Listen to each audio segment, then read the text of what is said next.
The Wagner Group is a Russian paramilitary organization that operates as a de facto private army of Russian President Vladimir Putin. It is also known as PMC Wagner, which stands for Wagner Private Military Company.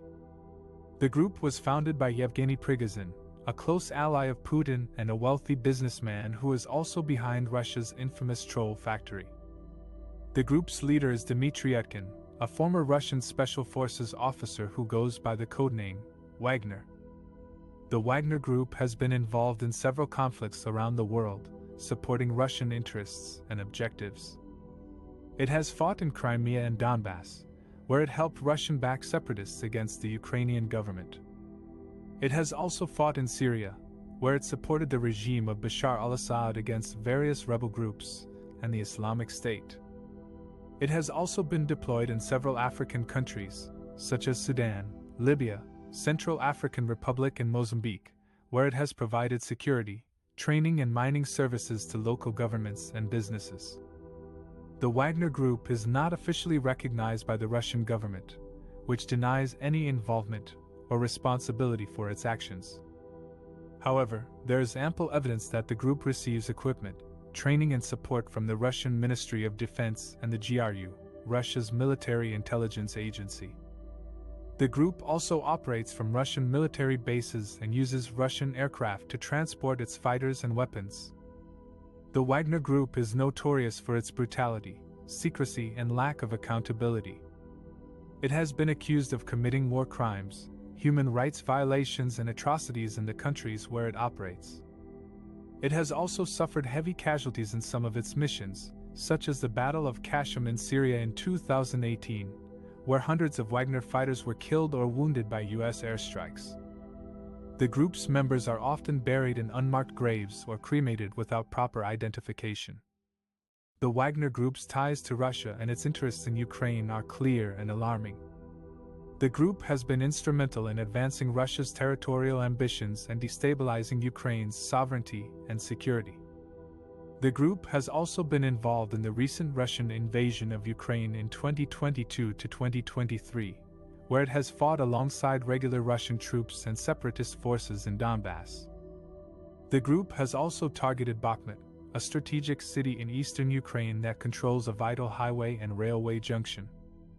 The group has faced fierce resistance from Ukrainian forces and volunteers, who have inflicted heavy losses on the Wagner fighters. The Wagner Group is a dangerous and ruthless actor that poses a serious threat to peace and stability in Ukraine and beyond. It is a proxy force that allows Russia to wage war without official accountability or consequences. It is a shadow army that operates beyond the law and international norms. It is a mercenary group that profits from violence and chaos. The Wagner Group is a private military company that operates in various conflict zones around the world. It is widely believed to be linked to the Kremlin and to have close ties with Yevgeny Prigozhin, a Russian businessman and ally of President Vladimir Putin. The Wagner Group has been involved in the war in eastern Ukraine since 2014, supporting the pro-Russian separatists who have declared independence from Kiev. One of the main objectives of the Wagner Group in Ukraine is to seize control of the Bakhmut Agrarian Union, a large agricultural company that owns about 40,000 hectares of land and several factories in the Donetsk region. The Bakhmut Agrarian Union is one of the largest employers and taxpayers in the area, and its assets are estimated to be worth hundreds of millions of dollars.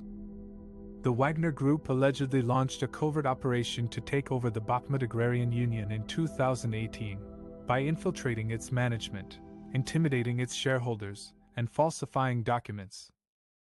The operation was reportedly overseen by Prigozhin himself, who visited Bakhmut several times and met with local officials and businessmen. The Wagner Group also hired local armed groups to protect its interests and to harass and attack anyone who opposed its plans. The Ukrainian government has denounced the Wagner Group's actions as illegal and illegitimate, and has vowed to defend the sovereignty and territorial integrity of Ukraine. The Ukrainian military has been engaged in fierce battles with the Wagner Group and other Russian-backed forces in and around Bakhmut since 2019, trying to prevent them from consolidating their control over the city and its surroundings. The fighting has resulted in thousands of casualties on both sides, as well as massive destruction and displacement of civilians. The seizure of the Bakhmut Agrarian Union by the Wagner Group has significant legal and political implications for Ukraine and the region. First, it violates the Minsk Agreements, which are a set of peace accords signed by Ukraine, Russia, France, Germany, and the separatist leaders in 2015, aimed at resolving the conflict in eastern Ukraine. The Minsk Agreements stipulate that all illegal armed groups must be disbanded and disarmed, and that all foreign fighters must withdraw from Ukrainian territory. Second, it undermines the sovereignty and territorial integrity of Ukraine, which considers Bakhmut and the Donetsk region as part of its state. The Wagner Group's takeover of the Bakhmut Agrarian Union is seen by Kiev as an attempt by Moscow to create a parallel economic and political structure in eastern Ukraine, and to exploit its natural resources and strategic location. Third, it poses a threat to regional security and stability, as it could escalate the violence and trigger a wider confrontation between Ukraine and Russia. The Wagner Group's presence in Bakhmut also complicates the diplomatic efforts to find a peaceful solution to the conflict, as it creates new facts on the ground that are hard to reverse or negotiate. In conclusion, the Wagner Group's alleged seizure of control of the Bakhmut Agrarian Union is a controversial and dangerous move that challenges Ukraine's sovereignty, violates international law, and risks provoking a larger war in Eastern Europe.